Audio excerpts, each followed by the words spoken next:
So today I'm going to have a crack at making a bulb lasagna. I'm going to put 3 different types of bulbs in layers into one pot, and then hopefully in the spring I'm going to have this amazing display from February through to April. Now, bulbs don't want to be waterlogged, so to improve drainage in here I'm going to add crocks. And crocks are basically smashed up bits of pot or tile. So put that on the bottom, and then some gravel as well. Now, the crocks and gravel mean there's always a way for the water to exit the pot, because compost can become really compacted and compressed and become waterlogged. And then I'm going to add a layer of compost. Now, I've picked peat-free, which is a really good environmental and sustainable choice to make, so you should do the same. Just going to pour a bit of that in. And then I'm going to go for my first bulb, which is a tulip. Now, I've gone for like this lovely classy white colour tulip, and I'm putting them in first because they're the biggest bulb. Oh, let's get one.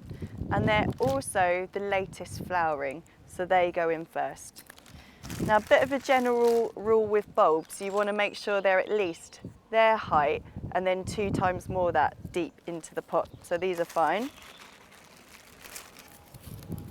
And also make sure the bulbs aren't touching when you put them in, but you can get them pretty close together. Then I'm going to add another layer of compost, because that is the tomato sauce of our lasagna, so you go in with another layer. It's making me hungry now.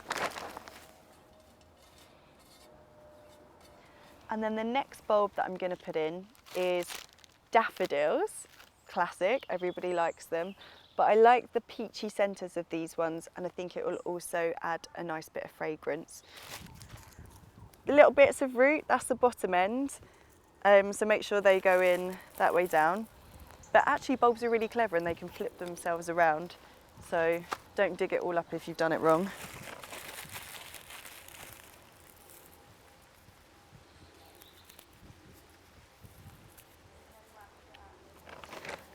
Time for a bit more compost. Lovely.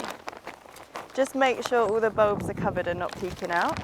And then finally, I'm coming to something that I'm really excited about, which are these miniature irises. Now, not only are the petals these lovely purple colour, but inside it almost looks like leopard print when you get up close, which is amazing.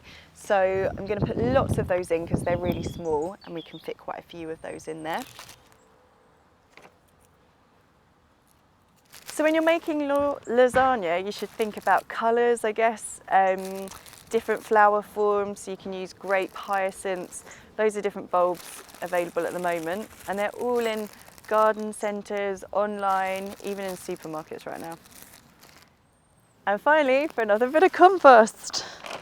And then I guess you could put like gravel on top if you were trying to think about adding the grated cheese, but I haven't got any of that. So filling it just to the top, but leaving a watering edge.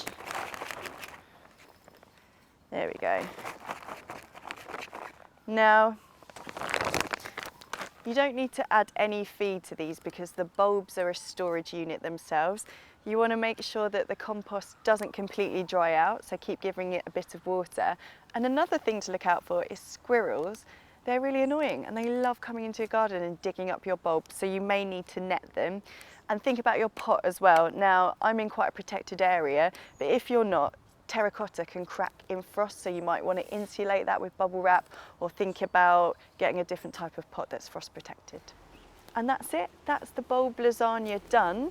Remember, I put the latest flowering bulb down the bottom, and you can have a play around with all different types of bulbs and colours, and you should get this really nice staggered display. And then out in the spring, well, February seems far away, but I'm going to come out and hopefully I'll be able to show you those miniature irises.